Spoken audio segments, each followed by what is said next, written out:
Great, thanks, Phil. Our first presenter today is Alexandria Stokman. She is the program supervisor for Missoula in Motion, a program of the City of Missoula Development Services Transportation Division in Missoula, Montana. Alexandria oversees the Transportation Demand Management Program, leading the program's planning, implementation, education, and encouragement campaigns.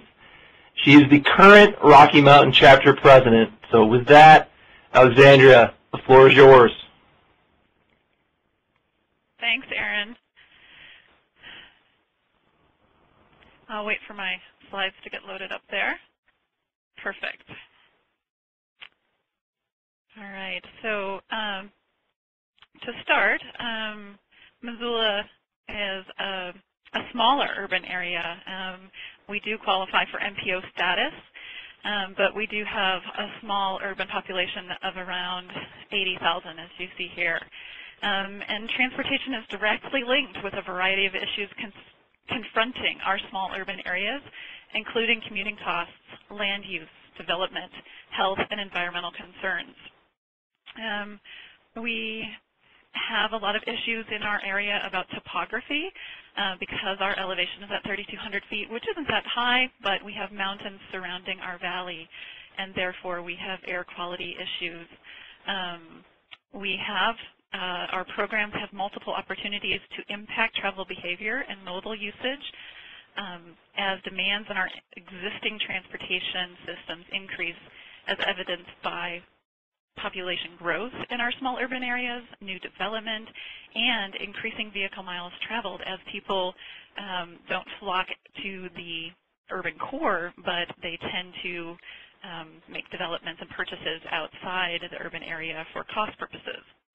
We have several major employers in the Missoula area, and they include hospitals, the headquarters for the U.S. Forest Service for the region. We have a university here, as well as municipal government, and we boast home to more per capita nonprofits than any other region. So Missoula is a wonderful place to live, but we do have a growing population, and how do we work with transportation options? Things that we offer is an ever-growing bicycle network, as well as a transit agency that has a variety of different routes, and we offer van pooling services as well. So just a little bit about Missoula in Motion. Since 1997, Missoula in Motion has helped community businesses, institutions, neighborhoods, and individuals address transportation concerns, including providing them with resources and information. As the Missoula region continues to grow and vehicle miles traveled continues to increase, the area is in more need of education and encouragement programs than ever before. So like many of your programs, our programs aim to reduce the traffic congestion, alleviate parking pressures, improve air quality, promote individual and community health, and save everyone time and money. Our TDM focus is on the demand for movement and people and goods rather than just cars. We believe that the most effective and efficient system is a synergy of biking, public transit, pedestrian programs, and cars, and they all have their place. Our programs do revolve around educating folks about their transportation options and plugging them into what works and what mode fits best into their lives.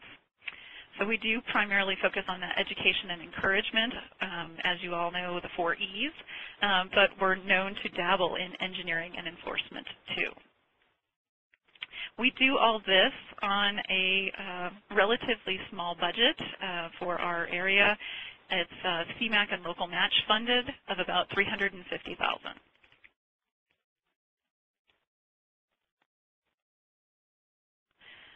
So if you're building a TDM program, where's a good place to start? Building support for your TDM program can be challenging but also rewarding. Some partners you need to seek out while others find you. Just recently, we were approached by a local artist to discuss partnering to turn our local bus shelters into public art. We're still discussing that, but sometimes partners reveal themselves, and sometimes you do need to go and make the case. If you're trying to make the case for a project, start by collecting the facts. Conduct market research with surveys and local and regional data, and also look to peer communities that have successful programs. One of the things Missoula has done is look at peer communities on coasts or similar regions versus looking at Portland, which is great for biking and walking programs and transportation options, but it isn't comparable to our needs in our area. So we continue to evolve programs and develop them, and you should too, to meet the needs of your community. And what works best in Missoula may not be what fits best in your community's special circumstances. So I'll talk a little bit about these good places to start.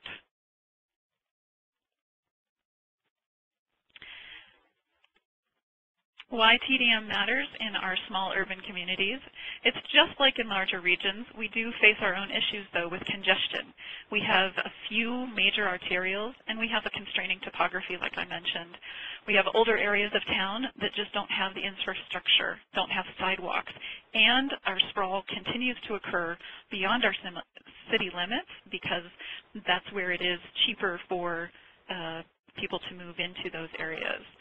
But this area isn't served by our bus system or our bike routes. So we do make the case that these programs help encourage people to utilize the systems that we do have in place, as well as encourage our policymakers to put those infrastructure pieces in place to address those citizens moving into that sprawling area. We are mainly combating here in Missoula tailpipe emissions and road dust as our second major source of pollution, but there's also social norms and perceptions. Montana is not known for high traffic conditions like you see on the left, but it is important to realize that not everybody in Montana has a pickup truck. A lot of people are now biking to work and utilizing public transportation. It's important to formalize your program and to help ensure that behavioral and cultural change. And therefore, again, going back and saying collecting data is one of the best ways to do this.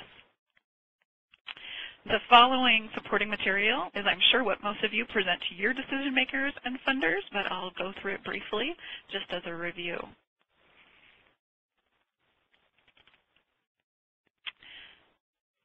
To make the case for TDM and why it's important, it definitely has an impact on the community. The quality of the commute plays a significant role in everyone's overall perception of the quality of life in your community. Increased vehicle mile travel and worsening traffic congestion are major factors in deteriorating air quality and have significant health implications. And health has been becoming an up-and-coming conversation, and I think it's a great tie into the work that we do. So please make that part of your case for having a TDM program. Communities all over the country are struggling to keep pace with the enormous costs of transportation infrastructure, and transportation projects take a long time to plan and execute. Construction often creates additional impacts and congestion and impacts the community character. Traffic congestion and air pollution can negatively impact a community's ability to attract new jobs and maintain overall economic health and development. Traffic congestion, as you know, and ozone pollution are not only impacting commuters, they are impacting our businesses and communities. Continuing to make that case, making it a little bit more personal, is the impacts on businesses. We know that 8 out of 10 employees consider the commute an extension of their workday. A stressful commute can seriously impact an employee's sense of job satisfaction and can negatively affect employees' retention. The transportation network is an organization's lifeline to your labor markets. An efficient network plays a role in an employer's ability to attract good employees and access new labor markets. Employees arriving late to work or stressed from a long commute negatively impact their overall productivity and the quality of the work environment. Not to mention, parking facilities are expensive to construct and maintain, and parking shortages affect the organization's ability to support continued expansion.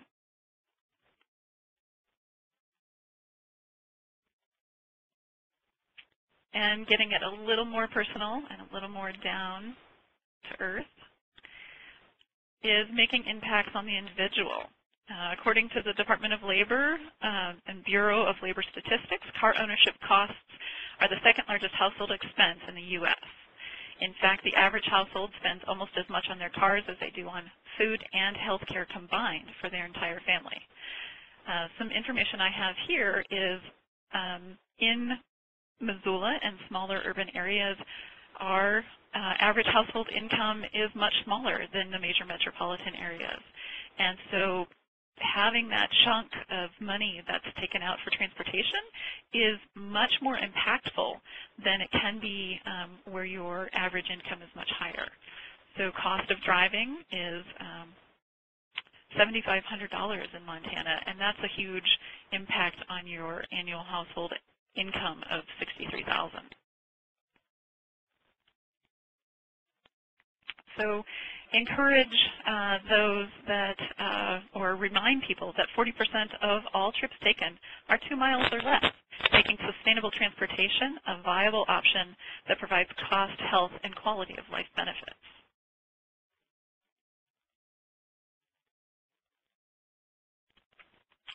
So once you've made your case, it's important to look at developing what program offerings you will do. In our region, we've had almost 15 years to develop our program offerings, and we look at a variety of these. TDM programs and services can influence travel behavior, increase sustainable transportation usage, and positively impact the overall quality of life. We look at the various modes that we have and what's offered. Some small urban areas and communities do not have transit as an option, but can certainly promote bicycling and carpooling. Telework is one that is easily implemented without much infrastructure, as well as variable schedules. Parking is a great way to get started, and we'll talk a little bit about different things. But then community support and competitions are more of the motivators that continue your program offerings and get people's buy-in.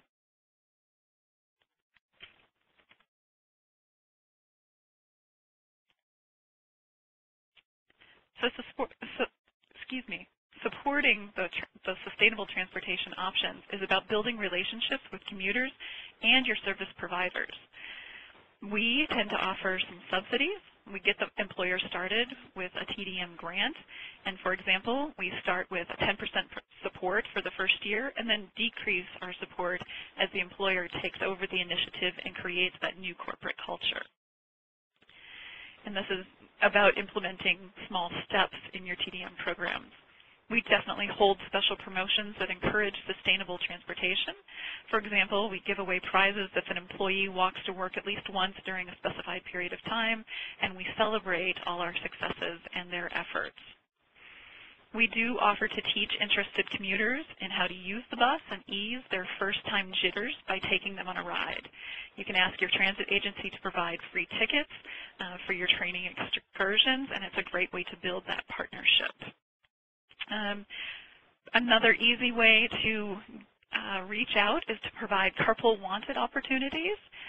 Bulletin boards, newsletters, classifieds, email messages internal to your employers and the people you're working with can help a potential pooler advertise at a work site for a carpool partner. And last but not least, don't forget to utilize these options yourself. When you do, you gain credibility and become a stronger advocate for the programs you're promoting and, in a sense, sharing and preaching about.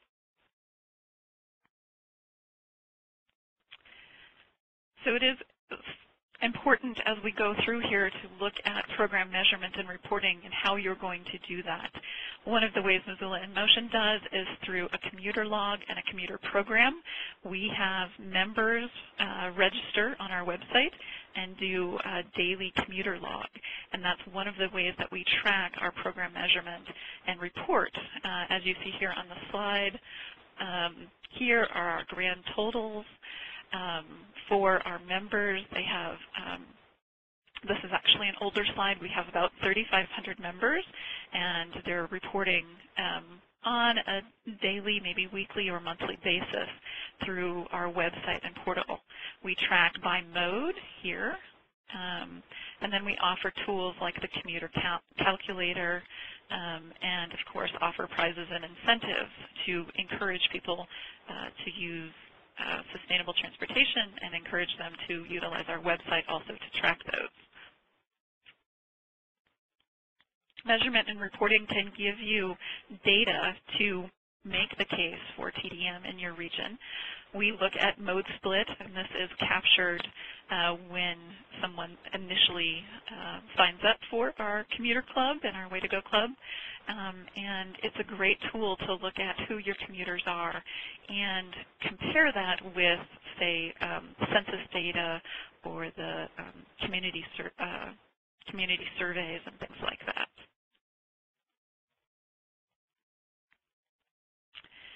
We also provide this feedback back to our individual commuters, and this is one of the pieces of information that we've gotten the most feedback from, is that people like to see their accomplishments. And so we do individual totals for our commuters, and so looking at, obviously this is from 2010, but looking at the miles they traveled and the days that they participated, as well as looking at their impact on carbon dioxide, and that helps us fulfill our grant requirements as well.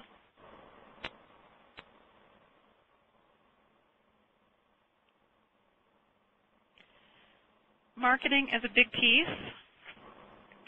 For years, we focused on a multimedia campaign which spanned billboards, radio spots, television ads, posters, and this campaign encouraged not only our members to continue, but it inspired a new segment to think about sustainable transportation. And now we are, like many other TDM agencies, focusing on smaller segments of the population through direct and targeted individualized education or individualized marketing. So it's an important piece of your program. And supporting community partnerships, it's collaborating with your city, county, municipalities to identify improvement projects. So there's a variety of places that you can engage in community planning. So make sure that you're part of master plans, complete street resolutions, active transportation plans, and that the infrastructure that's being put in benefits your TDM programs and vice versa, that your TDM programs utilize the infrastructure that's been put in place. We have a few projects in Missoula, back in angle parking, where we have that in conjunction with bike lanes. And also separated bikeways on our main arterial through our downtown. And if you'd like more information on those projects, just let me know. Samples of neighborhood plans, like I said, this is a streetscape project, and we made sure that TDM was part of this. The bicycle infrastructure was there, the great walking environment, the streetscapes, and what that looks like. We did have our fair share of challenges implementing pilot projects. This is a picture of our Open Streets event. You can see that it was successful. This is downtown Missoula. But the first time you pilot a project, you're not always going to please all the people all the time, even though you try your best. It took us several years to launch this Open Streets event. We started planning in 2008, and we did have buy-in from many agencies and businesses. We had the funding, we had the location, but the timing was bad. And so our first planned event for May of 2010 was delayed as our main downtown arterial was under construction and businesses were concerned, to say the least, about closing that already under construction area. It was also Mother's Day weekend, which posed its own level of complications. And so we waited. We pulled back. We launched our first Open Streets event in September of 2010 on a beautiful summer day, or late summer day, I guess. And we had over 3,500 people participate in healthy activities, supported active transportation choices, and celebrated our area as bikeable and a walkable community.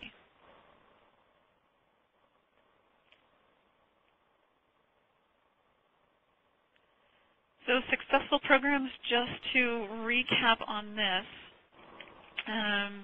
is making sure that you do have the right programs in the right place. In order for any of your programs to be successful, you need the right pieces, and they include the right coordinator, someone who's motivated and interested and has access to the employers and businesses, management, and try to spend some time developing that program and those relationships. Success of your program will depend on your dedication and enthusiasm. The right program, definitely tailored to your area and meeting your needs or your commuters' needs, implementing those elements that meet your organizational needs as well, if you're part of an MPO or a transit agency. Management and support is a great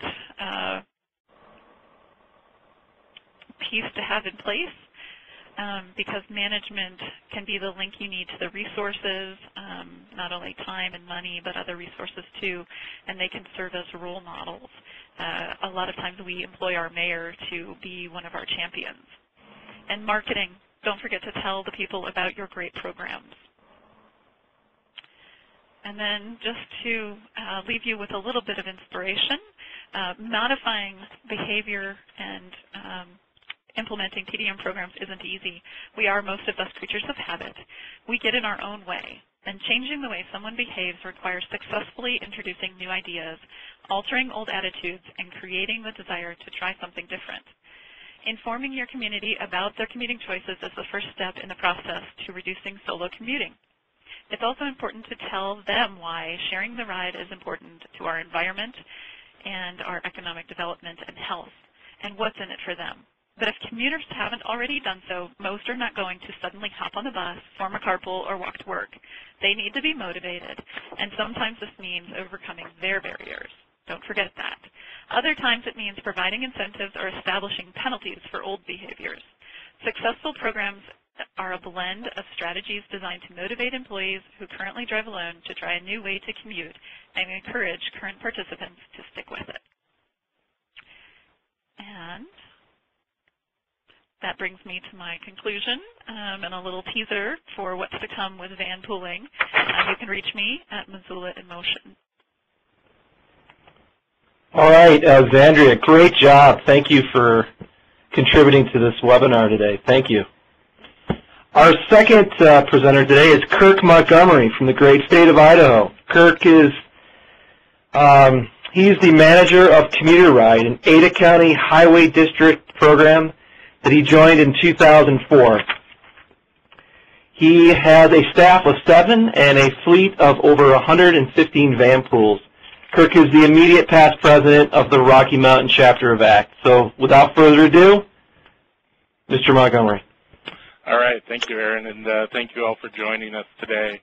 I'm an operational guy, and I'm a little bit of a marketing guy, so my perspective is going to be a little bit different. I think that's good that we have some contrasting perspectives as we kind of listen in on the webinar and kind of go over some things. But I'm going to tell you a little bit about where we've been and where we're going, and a little bit about the geography too, because it seems that geography does drive us a lot in how we make our commuting needs. So my first slide is it just shows you where Idaho is. I find that some people that live east of the Mississippi refer to us as Iowa. So you can see it is green, and we're located in the Intermountain West. And we are also a pretty mountainous state with fiercely independent people. And I think you know out west, the car is king. And we have the densities are less. So we have that hill to battle up as long as we go. And right there on this next slide is Ada County. That is the most populous county in all of Idaho. And we serve southwest Idaho, which is about a 7 or 8 county area that surrounds, let me pull up my pointer here, south. So down here is Malheur County. We have over here Elmore County and Gem County and Payette County.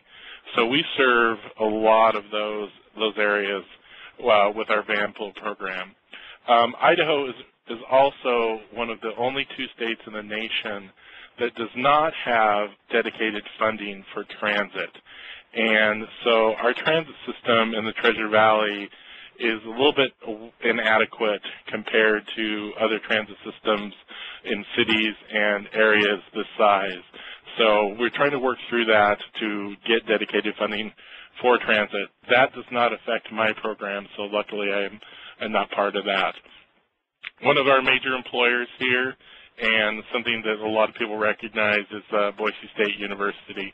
And you can see the blue turf here that was taken at one of our events. They're filming a commercial down there on the blue turf. So that's a very identifying feature that occurs in Boise. I kind of want to give you just a brief idea of the geographic area as well. This, you see Boise right there, is where we are located. You can see that there are mountains all to our northwest and to our south as well. Currently, this is the border with Oregon, and this kind of leads back into the mountains as well, and then there's desert out here. So we have a very elongated corridor that we service, and we do have sprawl that occurs in this corridor right here, but the corridor does not have a sprawl like a Phoenix or like a Los Angeles that can just keep going. It is somewhat defined by the geography, so it helps us to create these natural travel patterns where Boise is kind of the hub, and we have van pool routes and commute routes that are fairly well defined, and we'll kind of get into that a little bit more. And right here, I just want to give you a quick breakdown. Idaho's population is 1.6 million, so that's how many are in the whole state. In Boise, there's 210,000. Ada County, which we service and are part of the highway district here, is 400,000, and Canyon County is 200,000. So we have close to half of the state's population in our service area. And there are other population centers in Idaho, but we are fairly rural, and we draw from a fairly small group, so that does kind of present some challenges. Aaron said in the outset that I have 7 full-time employees. I do. I'm the program manager. I have a van pool operations coordinator who takes care of all the operations on the van pool side of the 115 vehicles in the fleet. I have 2 outreach specialists that are dedicated to going out and working with employers. I have 1 van pool accounting clerk that processes all the payments associated with the van pools. I have a van pool technician that's in charge of inspections and taking care of groups and doing training of new volunteer drivers. And I also have a front desk clerk that answers all the calls that come into our branded number, which is 345 pool.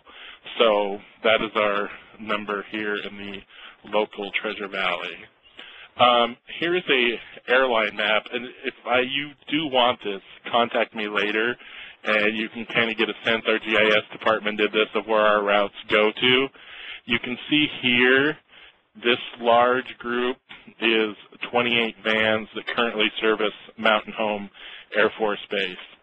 This route are 6 routes that come from Mountain Home into Boise, and then these other routes are part of these rural routes to Mountain Home Air Force Base as well. So they are a major employer for us and a major target. This is the downtown core, and you can see the larger cities here in Canyon County, Napa, Caldwell. This is Emmett, which is up in Gem County, all kind of service Boise. We have routes that come in as far out here from Oregon. This is Ontario, Oregon, and this is Payette. So we actually do cross state lines with our vehicles. Like I said, that's Mountain Home Air Force Base. We have 28 vans that service there. It is our biggest customer. Along with the federal agencies tend to be some very high-value customers in Boise, the VA Medical Center, and also some of the other organizations in the downtown core that do provide subsidies. As you know, the federal government employees can receive the benefit of up to, I think it's now $235. So that tends to be a great selling point with that organization. I kind of wanted to show you a little bit of growth over the past few years. We started back with 2 vans in 1976. So our program has been around for quite a while. It is lore that we are the oldest multi-employer van pool organization in existence. That means that we've serviced multiple employers, not just one employer. I don't have any verification to back that up, but I've been told that. But you can see back in 1998, we had 20 vans on the road, and you can kind of see some steady growth that has just occurred. We've had some spurts of growth. I think you can see between 2003 and 2004. And right here between 2006 and 2007, I think that was when Katrina hit and gas went high. We were able to sustain that. And then just this last year, we were able to reach our goal of 100 vans on the road. So that was a big milestone for us as we got there. Our revenue, my budget tends to be about $1.8 million. I kind of give you a breakdown of how that comes in. I get $280,000 from STP Urban Funds. The Highway District here gives us $250,000 in direct financial support, and our fair revenue is about $1.3 million. Our capital equipment, this is a 5309 funding that we have right now for $1 million, which we'll be purchasing about 33 new full-size vans. And the capital equipment we've had in the past has come from CMAQ, but Idaho no longer gives away CMAQ dollars, and our capital equipment has come from 5309. So we're not sure where we're going to get the capital equipment through competitive grants, or we may have to go to a lease-type model, but this gives you kind of a breakdown of how the budget is made up. Some of the highlights of the budget, like I said, $1 million for capital equipment, $1.8 million for operations. I get $275,000 for marketing, so I have a really healthy marketing budget. You can see our fuel is about $385,000, repairs and just things of that nature, $160,000, insurance $125,000, salaries $415,000. That's kind of a breakdown of the highlights of the thing. We have 115 vehicles in the fleet. 109 of them are these full-size 15-passenger vans that we purchase and then aftermarket have modified. It's interesting that we always had those. We've always had the full-size vans and we've made them work. Last year we did a foray into the minivans, and we purchased 6 of these, and we targeted them all at rural routes. So these minivans do not go into the downtown core. They service rural communities and rural routes. But the large makeup of our fleet is the full-size Ford vehicle. And we plan on purchasing a couple more minivans, but we just have not wanted to delve into that too much because we found that other programs, all the drivers just want to drive the minivan. So we've kind of done a demonstration project with that, and it's worked well, but we don't intend on doing that as like the major bulk of our fleet. Like I said, marketing is a big thing with us. We've used some of these outdoor boards. We try to include our van and all the outdoor boards to bring the awareness. Very simple, just unleashed the S with the gas and then always the van. And we've gone with Commuteride.com, and we've left the phone number off. I think we've done some with just the URL and some with the phone number, but we didn't want to put 2 on there to confuse people. We are starting a brand new website called Commuteride, which is going to be a little bit more geared at social media, a little bit more fun, a little more, just kind of geared at contests and stuff that is going on in our organization. Here's another about town Commuteride van. You can give an idea of what we're doing in our marketing. This is print media. We've used this on outdoor boards as well, but in magazines, making change, and that play on exact change with the bus and just you making change, because it really is a change in habit to hop on the van. Air freshener is another one that we've used. And this is our May in Motion event. We have a promotion every year we do in May to encourage people to get out of their vehicles, and then companies apply and they tell us what they've done, and then we have an awards luncheon in June where we give out the awards. This is the Stickle Sky Center at Boise State University, and it's quite an impressive place, and we usually have about 80 companies participate and about 250 people attend. So we work actively with 150 organizations.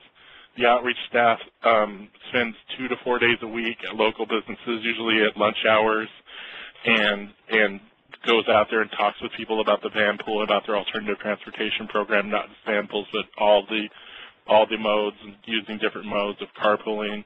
We engage them in advanced contests and awards, and we make sure we have a personal touch with every employer. During May in Motion, we take around bagels and cream cheese and we deliver it to every participating employer and get pictures with them, and then we use them in the awards ceremony.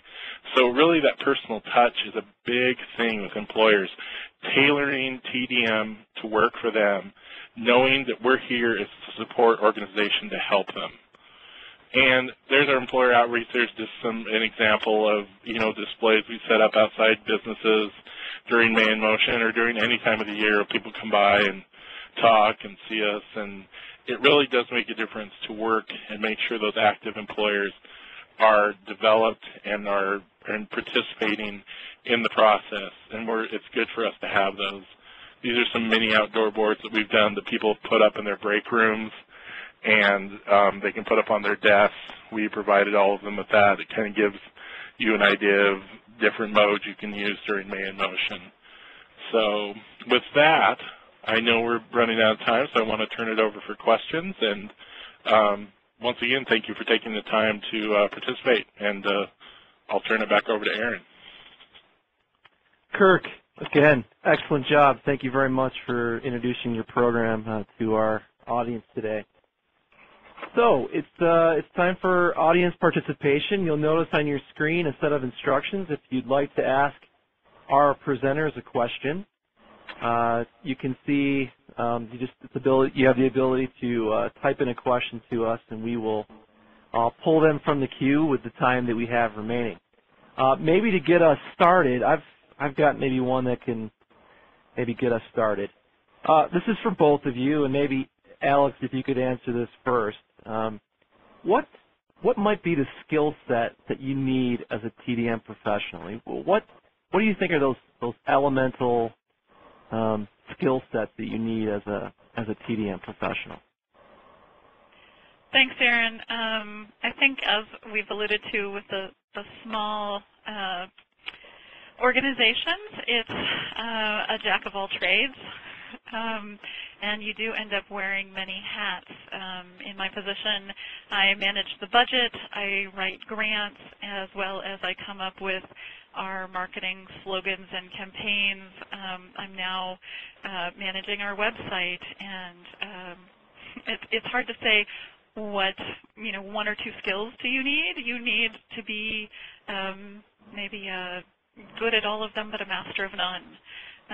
I would say securing funding and doing that outreach piece of it comes through when you have the skills that it's about the enthusiasm about your program or the belief in it. I think that might be a skill that you can't learn or be taught, but it's a message that you have to carry with you. So TDM professionals might need to hone in on their marketing skills. I do think that this job is about sales, but not a sale of a particular product, but a sale of an idea and behavior. And that is probably something more difficult than selling Coca-Cola, for instance. Customer service and those pieces really do fit this niche of the industry. In doing that outreach and really being able to communicate about your programs, about what's in it for them, not only what you offer, but the benefits to them, and looking at those.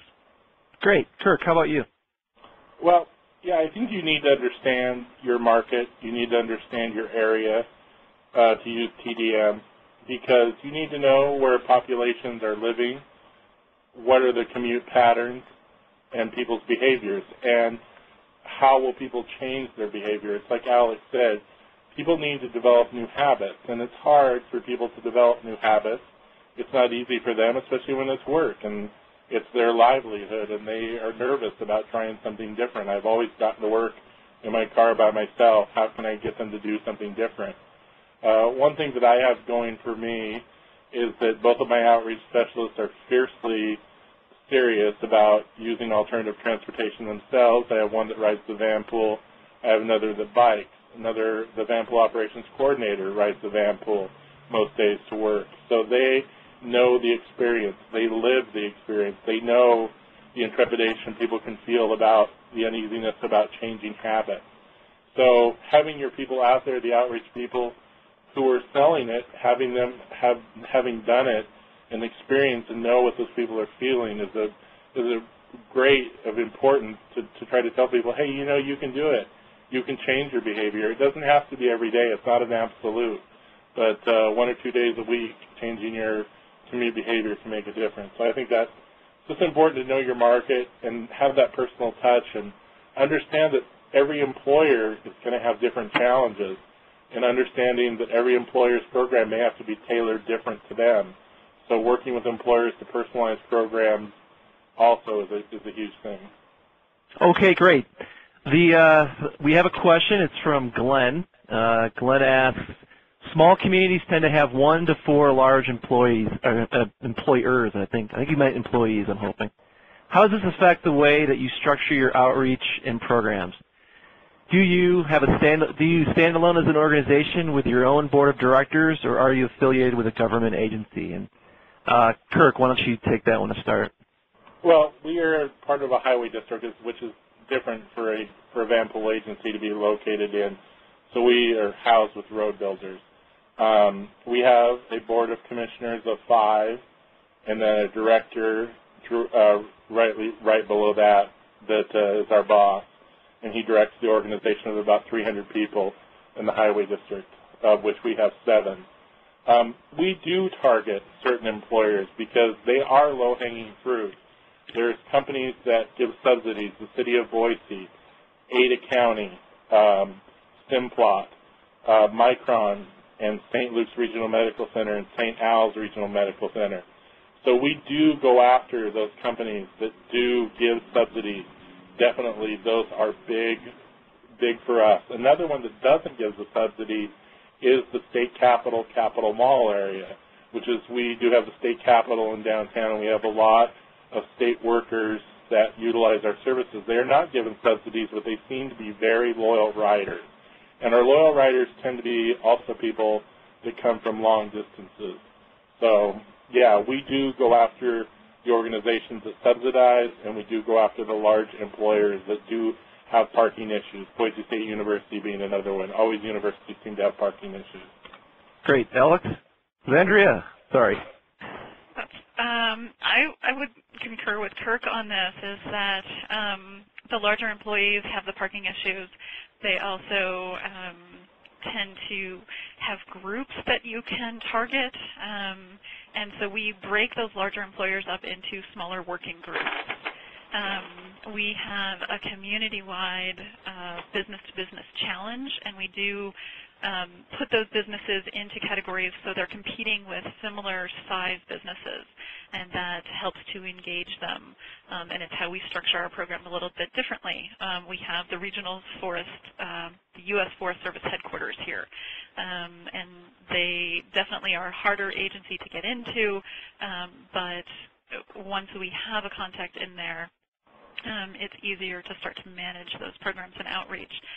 We are starting to do the individualized marketing, and that is through the employers. It's not the residential program that a lot of places have heard about. It's doing a brief presentation at an employer, getting a menu in their hands, and then following up with individuals.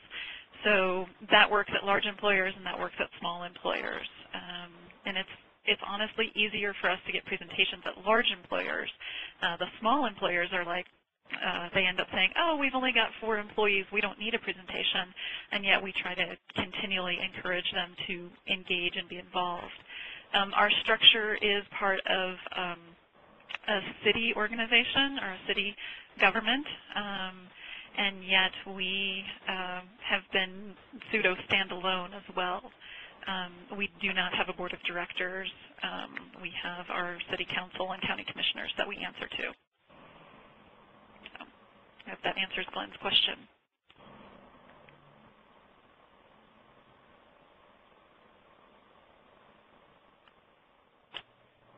Aaron, your phone might be muted. Sorry, you're right, it is.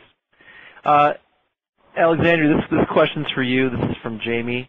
How long has Missoula in Motion been around, and when did you kick off the program? Missoula in Motion started about 15 years ago, and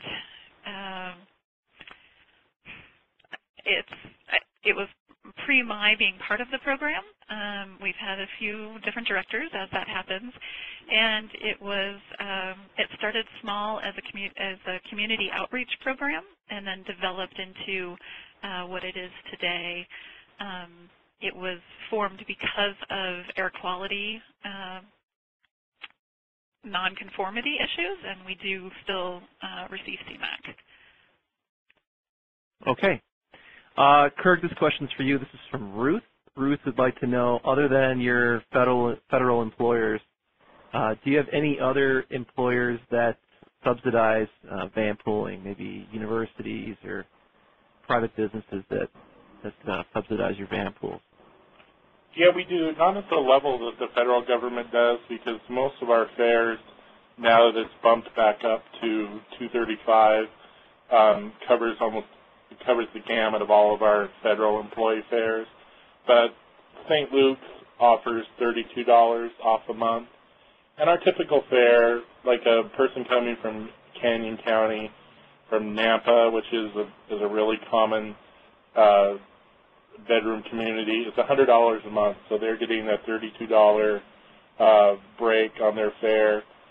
Simplot, I think, covers about $40, and Ada County and Boise City, I think, are around $34. So there is a lot of employers that are doing the subsidies, other than the large federal government employers. They're just not as much, but it is sometimes a good tipping point to push somebody over the edge to have 30 or 40% of their fare paid for per month. It's enough to change their behavior. And finally, in Boise, we're starting to get to see some density in the downtown core, to where parking is becoming expensive and an issue, and it's another reason people are looking to get on alternative transportation and not have to pay for the parking. Kirk, as a quick follow-up, how do you talk to an employer for the first time about maybe considering giving some sort of subsidy to their employees to use your van pool program?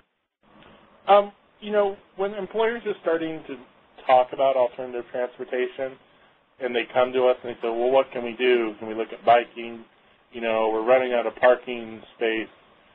We don't want to build a new parking lot. It's expensive. How can we, you know, cut down on our parking?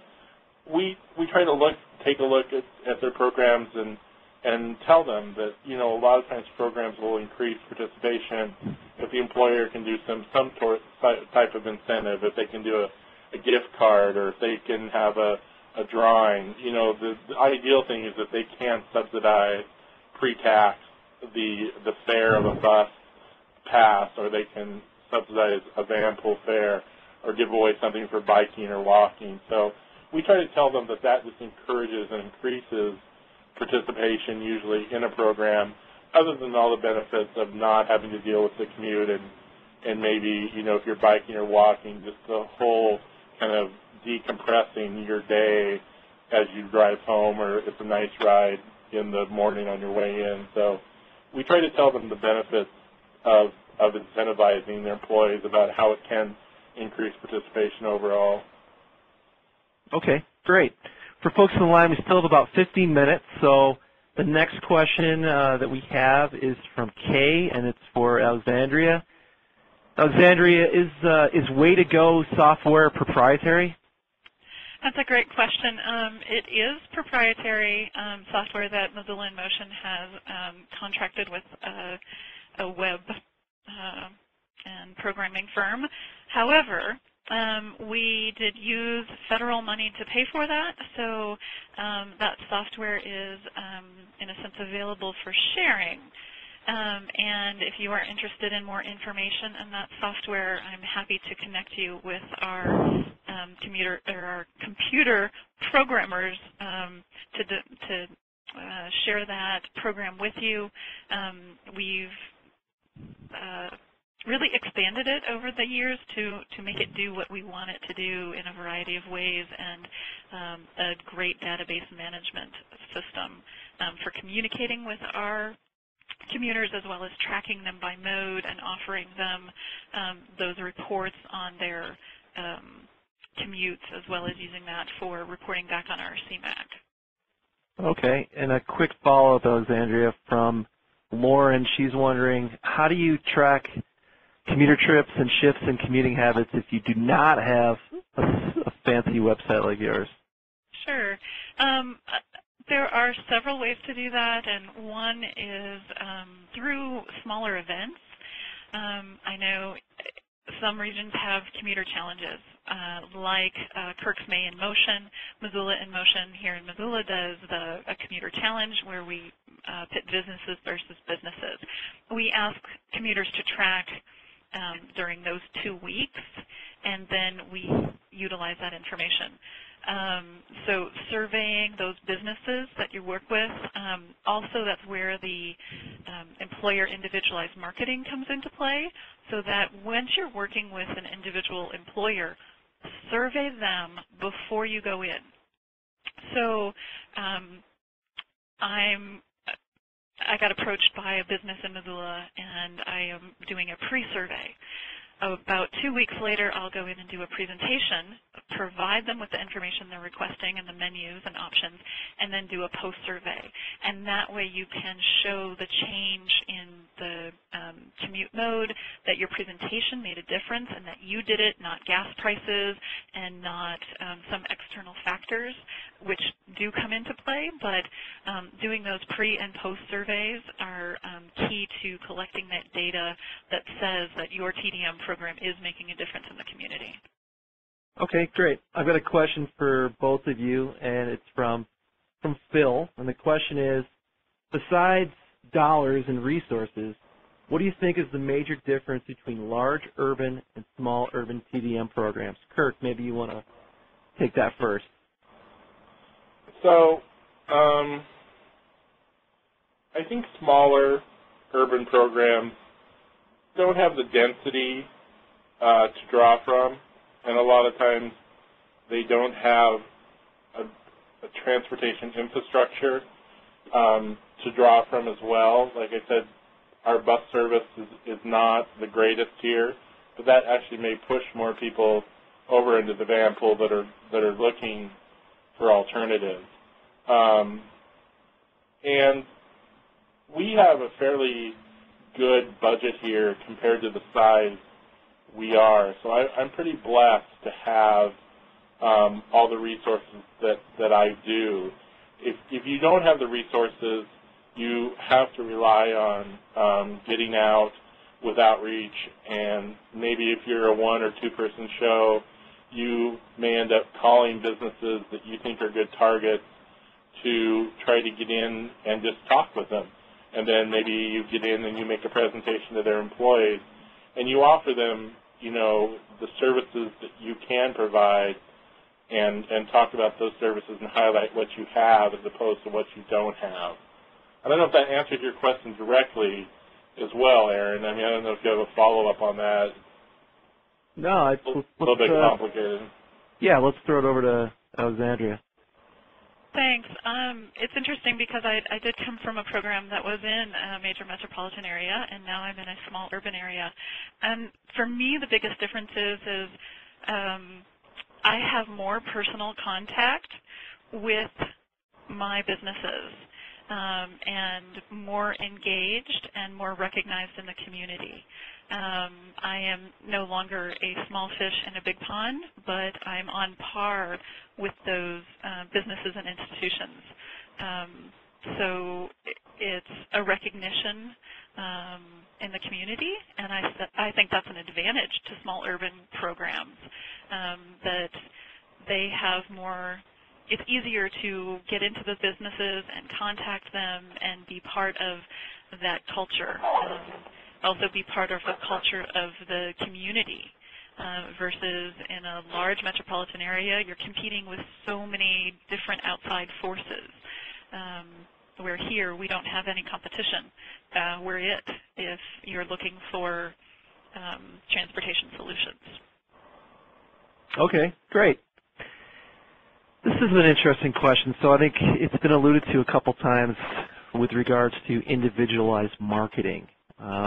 Working with, an employer's employees on a one-on-one basis. Alexandria, maybe you could take this one. Could you give maybe some examples of, how individualized marketing can work, maybe when you approach an employer, just how you kind of sell them on the idea of then selling their employees on an individual basis?